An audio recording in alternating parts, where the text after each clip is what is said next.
Hello, I'm sternly Andrew Heaton, and you're militantly watching Mostly Weekly. At ease. Today, I'd like to brief you on a little thing called defense spending. Actually, calling it a little thing is fantastically misleading. It's actually the biggest thing. The U.S. has the most powerful military in the world. In the 20th century, it defeated Germany twice, Korea kind of, and Vietnam not so much. It's the greatest force in the history of marching band music. That said, we're paying way more than we need to. How much do we pay? Come on. There are tank treads that cost more than that. 50 million? My God, you know how much these things cost? $1 billion.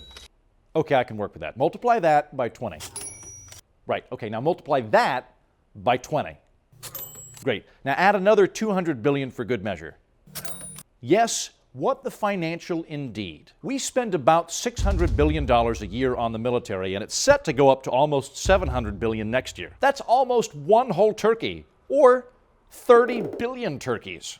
To put things in perspective, our defense budget is bigger than the next 8 largest world powers combined. It's hard to wrap your mind around just how big $600 billion is. Let's say that we cut the defense budget in half to $300 billion.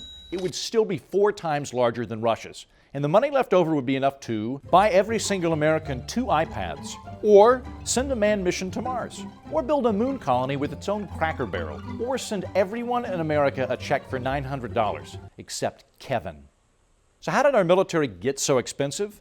Through the military-industrial complex, first brought to our attention by whiny, limp-wristed beta male snowflake Dwight Eisenhower. Here's how it works. Defense contractors make money by selling tanks, planes, and other killy things to the military.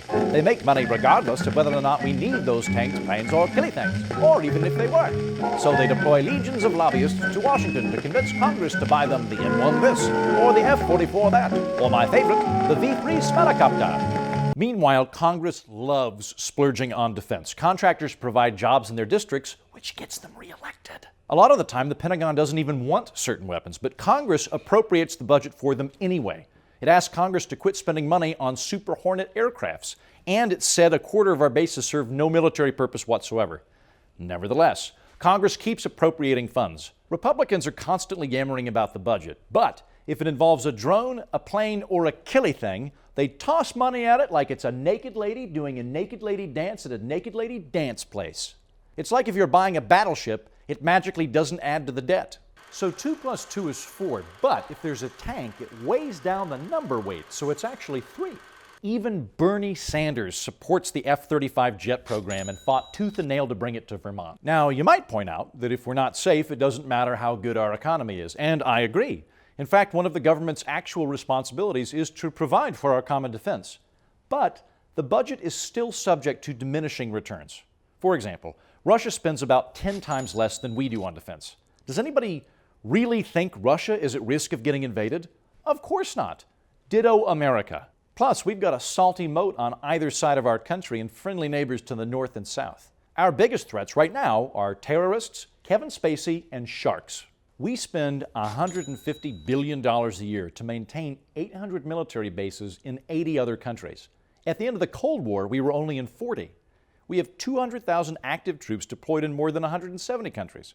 So if our biggest wars are over, why are we deployed so heavily, particularly in countries with trace amounts of shark or Kevin Spacey? Those bases give insurgents something to rally around and recruit with, and we pay a lot of money to stay in fill-in-the-blankistan, even though the fill-in-the-blankistanis hate us. Listen, I'm not anti-military. I have camo pajamas. I lost my virginity while watching Patton. But at some point, defending the nation just turns into crony capitalism with killy things.